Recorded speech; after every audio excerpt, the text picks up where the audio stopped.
చూద్దాం. Structural ambiguity అంటే ఎప్పుడు అరైజ్ అవుతుంది ఇది? ఎప్పుడైతే సెంటెన్స్ ఒకటే sentence more than one meaning వచ్చినా అనుకో దాన్ని స్ట్రక్చరల్ అంబిగ్విటీ అంటారు. ఇది ఎందుకు అరైజ్ అవుతుంది అంటే వర్డ్స్ అనేవి అరేంజ్ అయ్యారు ఇన్ ద సెంటెన్స్ కొంచెం సరిగా అరేంజ్ కావు. అట్లా అరేంజ్మెంట్ ఆఫ్ వర్డ్స్ సింటాక్స్ సరిగా లేకపోతే అప్పుడు ఒకటే sentence more than one meaning ఇస్తుంది. ఎగ్జాంపుల్ చూద్దాం.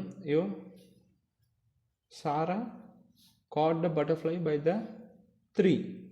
సో ఇది ఈ సెంటెన్స్కి దీని స్ట్రక్చరల్ అంబిగ్విటీ అంటారు. ఎందుకంటే ఇది ఒకటే sentence based on words syntax సరిగా లేకపోవడం వల్ల రెండు మీనింగ్లు వస్తున్నాయి.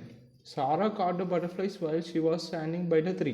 సో ట్రీ పక్కన నిలబడితే సారా ఈజ్ కాట్ బటర్ఫ్లైని కాట్ చేసింది. ఇంకొకటి ఏంటిది, Sara caught the butterfly while she was fluttering near the tree.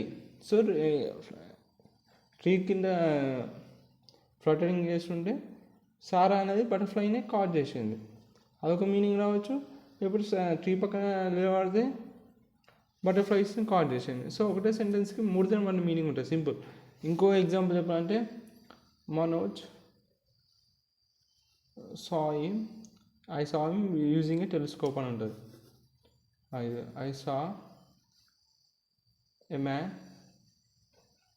With a telescope. ఇది బెస్ట్ ఎగ్జాంపుల్. ఆ సాయ మ్యాన్ విత్ ఏ టెలిస్కోప్ అంటే ఇప్పుడు ఇది ఒకటే సెంటెన్స్ రెండు మీనింగ్లు ఇస్తుంది. అంటే నేను మనిషిని టెలిస్కోప్ వాడి యూజ్ చేసి టెలిస్కోప్లో చూసినానా ఫస్ట్ మీనింగ్ ఏంటిది? ఇప్పుడు sentence I saw A man with a telescope అని ఈ సెంటెన్స్. ఇప్పుడు ఒకటే సెంటెన్స్ రెండు మీనింగ్ వస్తుంది. ఒక మీనింగ్ ఏంటిది? అక్కడున్న మనిషిని నేను టెలిస్కోప్ యూజ్ చేసి చూసిన, ఓకే డన్. ఇంకో మీనింగ్ ఏమొస్తుంది? అక్కడ ఒక మనిషిని చూసిన, వాడి దగ్గర టెలిస్కోప్ ఉంది, టెలిస్కోప్తో చూసిన, వాడి దగ్గర టెలిస్కోప్ ఉంది. సో అట్లా ఒకటే సెంటెన్స్కి రెండు మీనింగ్లు వచ్చాయి. నేను టెలిస్కోప్ యూజ్ చేసి చూసినాను వాడిని, లేకపోతే వాడి దగ్గర టెలిస్కోప్ ఉందా? అట్లా ఈ సెంటెన్స్కి రెండు మీనింగ్లు వస్తున్నాయి. దాన్ని స్ట్రక్చరల్ అంబిగ్విటీ అంటారు. ఒక సెంటెన్స్కి మోర్ దెన్ వన్ మీనింగ్ వస్తే దాన్ని స్ట్రక్చరల్ అంబిగ్విటీ అంటారు. ఇది ఎందుకు వస్తుంది అంటే ఇక్కడ అరేంజ్మెంట్ ఆఫ్ వర్డ్స్ సరిగా లేనప్పుడు సింటాక్స్ పరంగా అప్పుడు ఈ స్ట్రక్చరల్ అంబిగ్విటీ వస్తుంది. డన్.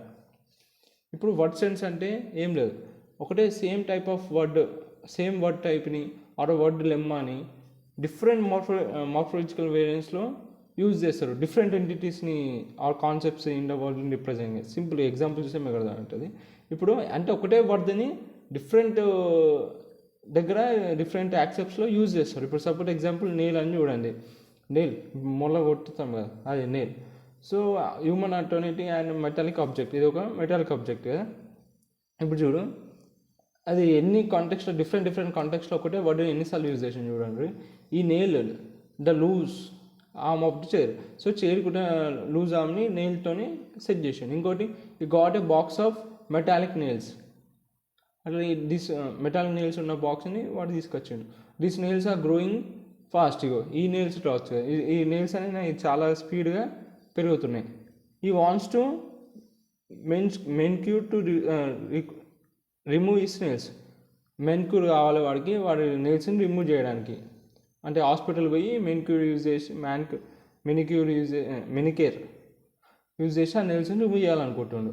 సో ఇక్కడ ఒకటే వర్డ్ డిఫరెంట్ ఎంటిటీస్లో డిఫరెంట్ ఎంటిటీస్ని రిప్రజెంట్ చేయడానికి, డిఫరెంట్ కాన్సెప్ట్స్ ఆఫ్ ద వర్డ్ని రిప్రజెంట్ చేయడానికి వాడతారు. దాన్నే వర్డ్ సెన్స్ అంటారు.